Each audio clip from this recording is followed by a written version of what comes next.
자, 6절 한번 보겠습니다. 6절 같이 천천히 한번 읽어볼까요? 하루는 하나님의 아들들이 와서 여호와 앞에 섰고 사단도 그들 가운데 왔는지라. 6절부터는 이제 화제를 바꿔서 천국에서 있는 회의의 내용을 말하고 있습니다. 천국에서 이제 회의가 있었어요. 모임이 있었어요. 뭐 이런 구역 모임 같은 거예요. 거기에 천사들이 왔습니다. 하나님의 아들들은 천사들을 의미하는 거고요. 천사뿐만 아닙니다. 또 누가 왔어요? 사단도 왔어요. 이 내용도 우리에게 많은 교훈을 줍니다. 하나님이 이렇게 교제를 베풀었어요. 모임을 합니다. 그런데 그 자리에 누가 왔다고요? 하나님의 아들들, 천사들이 왔어요. 뿐만 아니라 누가 왔다고요? 사단도 왔다는 거예요. 오늘도 이렇게 모임이 있습니다. 우리가 모임이 있어요. 형제 자매님들이 이렇게 모였어요. 누구도 온다고요? 우리가 초대하지 않았지만 오는 사람이 아니죠. 마귀들이 있어요. 무엇 하려고? 방해하려고.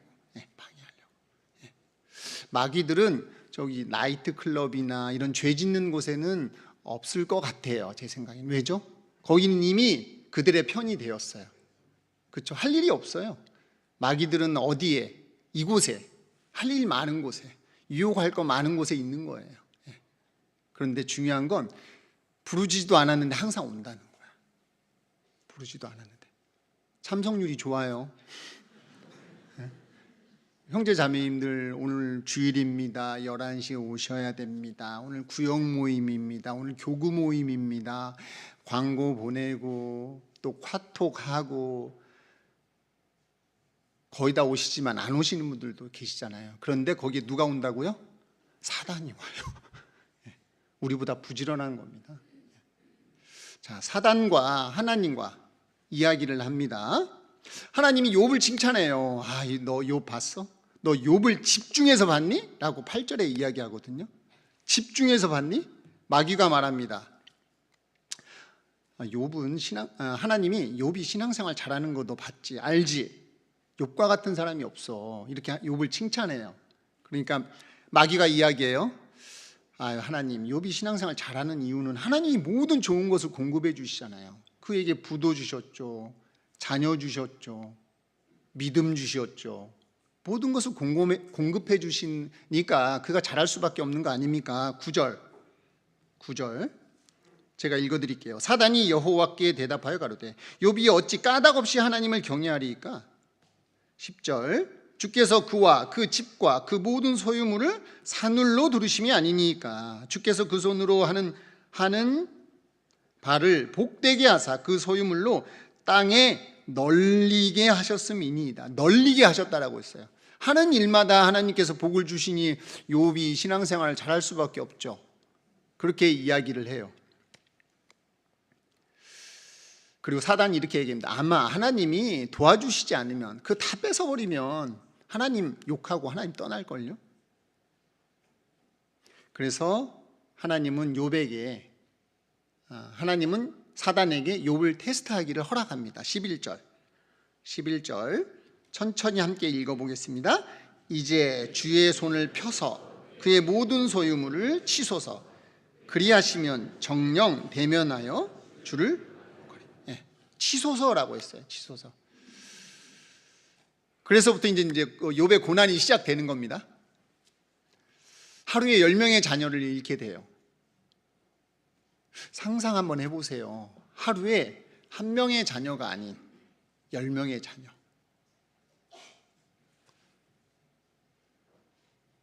예를 들어서 전화 한 통을 받았어요. 집에 있는데 어떤 자매님이 전도사님한테 전화. 자매님, 죄송합니다. 아드님이 교회당에서 축구를 하다 다리가 부러졌는데 어떻게 해요? 이렇게 했어요. 전화 받으시는 자매님들 마음이 어때요? 주님의 뜻이 있겠죠, 전도사님. 그러세요? 네? 짜증 나는 거예요. 열 받죠, 막 속상하고, 이렇게 불평이 올라오죠, 자연스럽게. 다리만 부러져도 그렇잖아요. 다리 부러지면 이제 일이 많아지잖아요. 그거 다 씻겨야지. 예? 데리고 병원 다녀야지. 일이 많더라고. 얼마 전에 저희 딸이 그래 봐서 제가 알아요. 예. 일이 많아지더라고요. 예. 다리만 부러져도 이런데 자녀 10명을 하루에 동일한 날에 잃게 됩니다. 욥의 아내가 남편에게 이렇게 얘기했어요. 욥에게 하나님을 저주하고 죽으라라고 했어요. 근데 그때 욥이 아주 멋있는 간증을 해요. 대단한 간증을 합니다. 욥의 신앙이 이러했습니다. 1장 21절 1장 21절 욥기 1장 21절 21절을 천천히 한번 읽어보겠습니다. 가로되에 내가 모태에서 적신이 나왔은즉 또한 적신이 그리로 돌아가올지라 주신 자도 여호와시요 취하신 자도 여호와시요 여호와의 이름이 찬송을 받으실지니라 하고 22절도 함께 읽겠습니다. 이 모든 일에 욥이 범죄하지 아니하고 하나님을 향하여 어리석게 원망하지 아니하니라. 원망하지 않았어요. 이게 욥의 믿음입니다. 대단한 믿음이죠. 이 말씀을 통해서 우리는 알 수 있습니다. 우리가 구원받은 이후에 하나님의 허락 가운데 여러 가지 재앙을 경험할 수 있는 거예요. 여러 가지 어려움들, 고통들, 병들, 사고들, 여러 가지 문제들 하나님의 허락 가운데 이루어지는 겁니다. 하나님의 계획하심과 뜻 가운데 우리에게 고난, 어려움, 힘든 일들이 온다는 거예요. 구원받은 이후에 신앙생활 하면서 여러 가지 어려움들을 경험하게 됩니다. 가족 문제, 자녀 문제, 경제적인 문제, 질병들, 가족들의 죽음 등등. 여기서 우리가 이해할 것이 있는데요. 그리스도인에게 닥치는 다양한 어려움들에는 두 가지가 있습니다. 이 부분을 좀 헷갈리는 분도 적지 않게 있는데 하나님이 우리에게 고난과 고통과 어려움을 주시는 이유가 두 가지예요. 첫 번째는 내가 무언가를 잘못해서 하나님이 나에게 어려움을 주시는 경우가 있어요. 내가 무언가를 잘못해서, 내가 죄가 있어서. 그것을 성경에서는 징계라고 얘기해요. 하나님은 우리를 근실히 사랑하신다라고 했거든요. 자녀가 죄 가운데 있는 것을 보기 원하지 않으세요. 그래서 그 죄를 버리게 하기 위해서 우리에게 징계를 주셔요. 예를 들어서 다윗이 우리아의 아내 밧세바를 취했을 때도 하나님은 그 죄를 버리기 위해서, 다윗의 죄를 버리기 위해서 아들을 죽이십니다. 그 징계거든요. 이스라엘 사람들이 예수 그리스도를 십자가에 못 박음으로 해서 이스라엘 사람들이 2000년 동안 칼이 따르는 역사를 체험하게 됩니다. 그 징계거든요. 그거는 구원받은 이후에 죄를 지었을 때 하나님은 반드시 우리를 징계하십니다. 그 사랑해서. 말씀 하나 찾아볼까요? 베드로전서입니다. 베드로전서 2장 20절. 신약 성경입니다. 베드로전서 2장 20절입니다. 베드로전서 2장 20절. 신약 성경. 베드로전서 2장 20절. 찾으셨으면 제가 앞부분을 읽어드리겠습니다. 죄가 있어 매를 맞고 참으면 무슨 칭찬이 있으리요? 라고 했어요. 죄가 있어. 그리스도인이 구원받은 사람이 신앙생활 하는 가운데 어떤 죄를 지었어요. 그리고 매를 맞으면 징계를 의미합니다. 무슨 칭찬이 있으리요? 라고 했어요. 하나님은 반드시 징계하세요. 어떤 고난을 주시고 어떤 고통을 주시고 또 어려움을 주시고 그 죄 때문에. 그럴 때는 어떻게 해야 됩니까? 어떻게 하셔야 돼요? 하나님 죄송합니다. 저는 압니다. 제가 가지고 있는 죄 때문에 하나님이 저를 징계하셨다는 거. 저 이 죄를 버리고 싶은데 제가 너무 약하잖아요. 하나님 힘을 주세요. 저 버리고 싶습니다. 도와주세요. 하나님. 그럼 하나님 반드시 도와주십니다. 하나님 제가 아직도 가끔 술을 먹잖아요. 하나님 이거 끊고 싶은데 잘 안 돼요. 하나님 저 좀 도와주세요. 힘 좀 주세요. 하나님, 저는 구원받고 술도 끊고 다 끊었는데 아직 담배가 어렵습니다. 저 끊고 싶습니다. 도와주세요. 그런 기도 뿐만 아니고 이제 좀 수준 높은, 하나님, 저는 아직 미워하는 사람이 있습니다.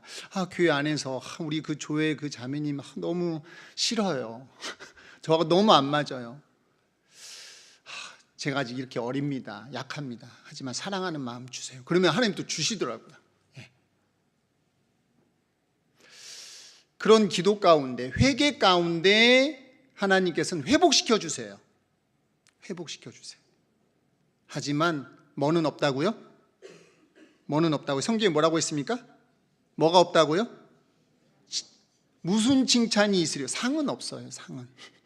내가 죄를 지어서 징계받는 거 가운데 징계를 버리고 하나님께 내 믿음이 회복될 때에 잘한 거지만 상은 없다는 거예요. 칭찬은 없어요. 이해됩니까? 두 번째, 하나님이 그리스도인에게 신앙생활하는 가운데서 주시는 고통과 고난과 어려움이 있습니다. 그 두 번째는 잘하고 있는데 더 좋은 그리스도인 만들기 위해서 하나님 우리에게 어려움을 주셔요. 더 좋은 그리스도인 만들기 위해서. 내가 하나님 앞에 합당하게 신앙생활을 하고 있지만, 내가 하나님 앞에 그 죄를 짓지 않았지만 고통을 경험하는 경우가 있습니다. 누구처럼? 욥처럼. 누군가를 전도할 때 받는 오해들, 구원받지 않은 남편을 전도하면서 생기는 여러 가지 문제들, 교회에서 임원으로 봉사하면서 받는 여러 가지 힘든 것들이 있을 수 있어요. 애매한 고난들, 오해들. 20절 한번 볼까요? 20절에 잘 나와 있습니다. 2장 20절. 천천히 한 목소리로 읽겠습니다. 죄가 있어 매를 맞고 참으면 무슨 칭찬이 있으리요? 오직 선을 행함으로 고난을 받고 참으면 이는 하나님 앞에 아름다우니라. 오직 선을 행함으로 고난을 받고 뭐하라고요? 참으면. 참았을 때 뭐라고 했어요? 참았을 때 뭐라고 했어요? 참았을 때 아름답다라고 했어요. 아름답다. 누구 앞에? 하나님 앞에. 아름다운 거예요. 여기서 오직 선을 행함. 선, 이 선이라는 단어를 제가 보고 있는 스페인어 성경에는 무이비엔 이렇게 했더라고요. 무이비엔이라는 단어는 이강인 선수가 경기 끝나고 나와서 인터뷰할 때 가장 많이 쓰는 단어예요. 무이비엔 이렇게 막 하거든요. 무슨 뜻이에요? 좋았다. 오늘 경기 아주 좋았다. 그런 뜻이에요. 영어 성경에 뭐라고 나와 있는 줄 아세요? 영어 성경? good이라고 나와 있어요. good. 좋은 거예요. 선이라는 것은. 그 아름다운 겁니다.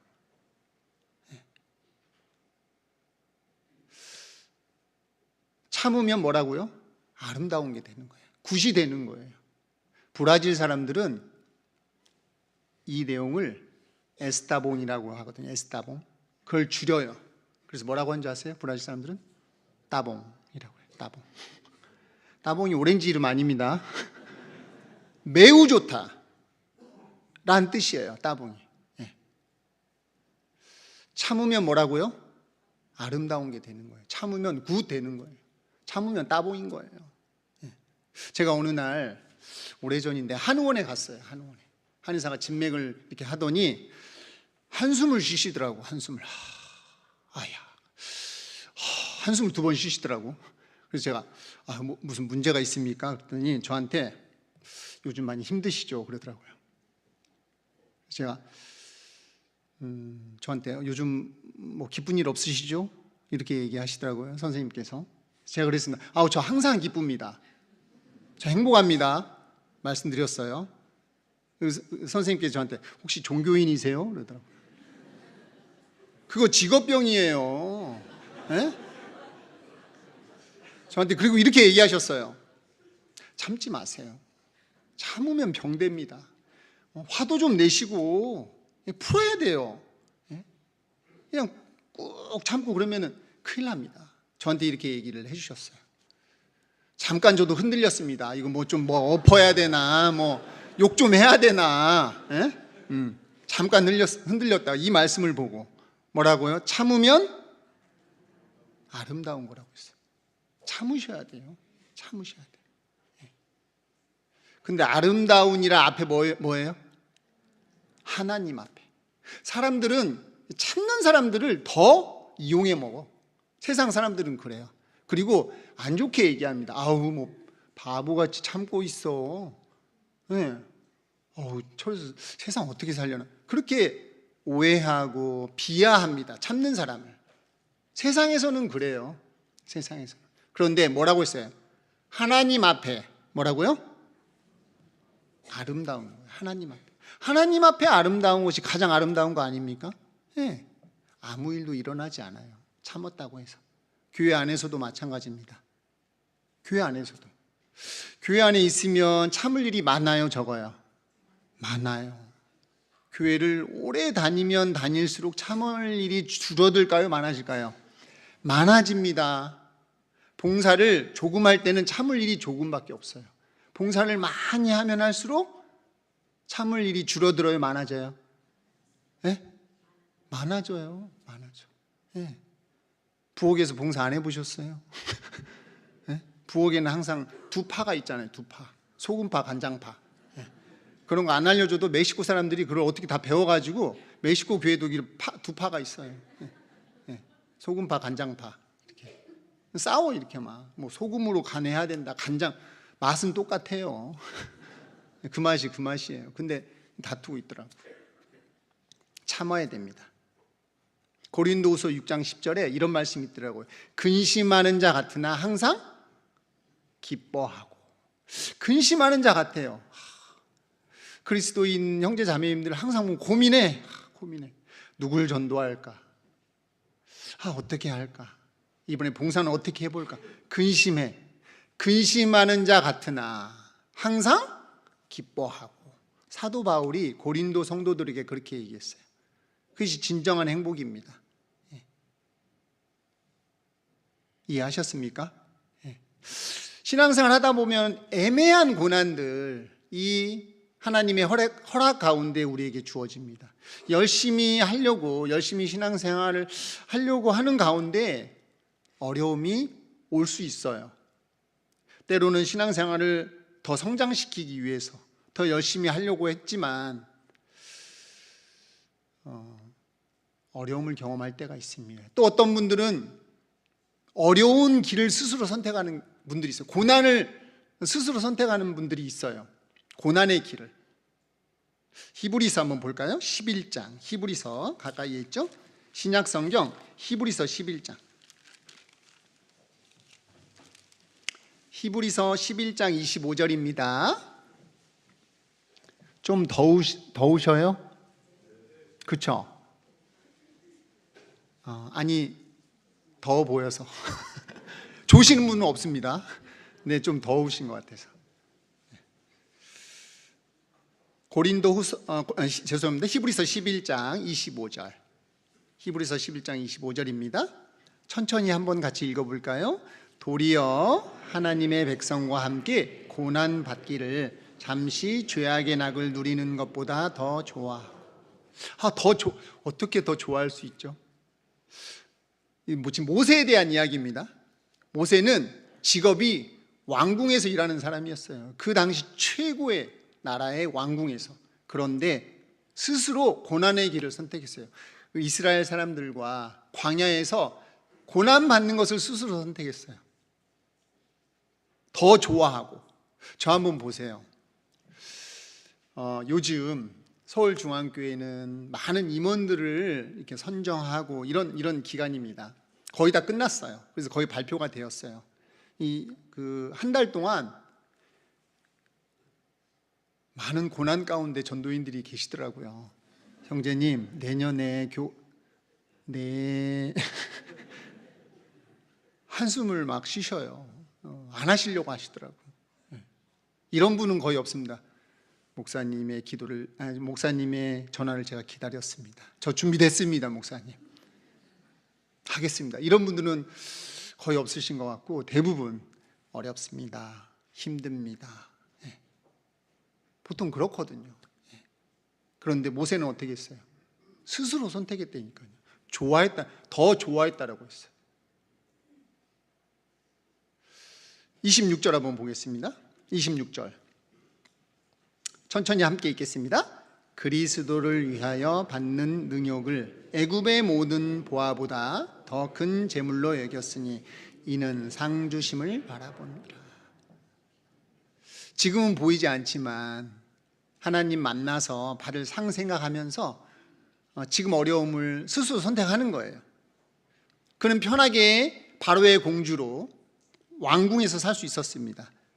하지만 그 위치를 버리고 이스라엘 사람들과 40년간 광야에서 고생하는 것을 스스로 선택했어요. 무엇 때문에? 상주심을 바라본 거예요.